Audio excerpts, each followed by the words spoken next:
పర్యావరణ పరిరక్షణ కొరకు నేను ఈ చిరు వ్యాపారులైనటువంటి చిన్న హోటల్ వారికి రమేష్ గారికి నేను ఈ యొక్క స్టీల్ గ్లాసులని టీ తాగే స్టీల్ గ్లాసులని వీరికి ఇస్తున్నానండి.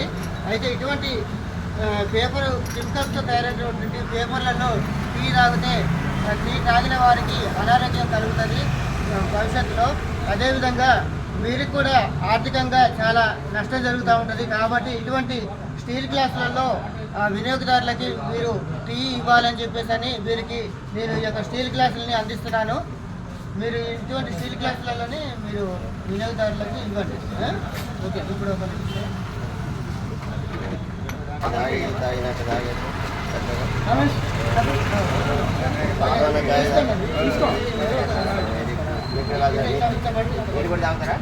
కనపడలేదు బట్టి కనపడలేదు చేయటం కాదు అర్థమైంది అట్లా